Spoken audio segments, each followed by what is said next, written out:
ഇത് ബ്രഹ്മപുരം എറണാകുളത്തെ കെൻറ്റ് മഹൽ ഫ്ലാറ്റിനടുത്തുള്ള ദൃശ്യങ്ങളാണ്. 10 വർഷങ്ങളായി ഈ ഫ്ലാറ്റിൽ നിന്നും മാലിന്യങ്ങൾ സ്വകാര്യ വ്യക്തികളുടെ സ്ഥലങ്ങളിലേക്കും റോഡിലേക്കും ചുറ്റുമുള്ള പ്രദേശങ്ങളിലേക്കും തള്ളുകയാണ്. ശരിയായ മാലിന്യ സംസ്കരണം നടത്താതെ ലക്ഷക്കണക്കിന് ലിറ്റർ വെള്ളമാണ് ദിവസേന പുറന്തള്ളുന്നത്. മാലിന്യം സംസ്കരിക്കേണ്ട പ്ലാന്റിന് വേണ്ടത്ര ശേഷിയില്ലെന്നതാണ് കാരണം. പക്ഷേ അത് കാരണം ബുദ്ധിമുട്ടുന്നത് നാട്ടുകാരും. മനുഷ്യ വിസർജ്യമടക്കമുള്ളവയാണ് നിർബാധം പുറത്തേക്ക് കളയുന്നത്. ചുറ്റുവട്ടമുള്ള ആളുകൾക്ക് ജീവിക്കാൻ പോലും വയ്യാത്ത അവസ്ഥയിലേക്കാണ് കാര്യങ്ങളുടെ പോക്ക്. അവരുടെ വീട്ടിൽ ദുർഗന്ധം കാരണം നിൽക്കാൻ കഴിയുന്നില്ല. കിണറിലെ വെള്ളം മലിനമായി, മഞ്ഞപ്പിത്തം പടർന്നു വരുന്നു, മറ്റു പല രോഗങ്ങളും. സമീപവാസികൾ നിയമപരമായി മുന്നോട്ട് പോയിട്ടും അധികാരികൾ കണ്ടിട്ടും ഇതുവരെ ആശ്വാസവാക്കുകളല്ലാതെ ഒരു നടപടിയും ഉണ്ടായിട്ടില്ല. ഇത് കേവലം കുറച്ചുപേരുടെ മാത്രം പ്രശ്നമല്ല, ഒരു ജനതയുടെ, നമ്മുടെ എല്ലാവരുടെയും പ്രശ്നമായി കാണേണ്ട ഒന്നാണ്.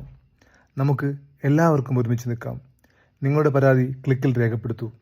ഒത്തൊരുമിച്ച് ബ്രഹ്മപുരത്തെ ജനങ്ങൾക്ക് വേണ്ടി നമുക്കൊരു പരിഹാരം കണ്ടെത്താം.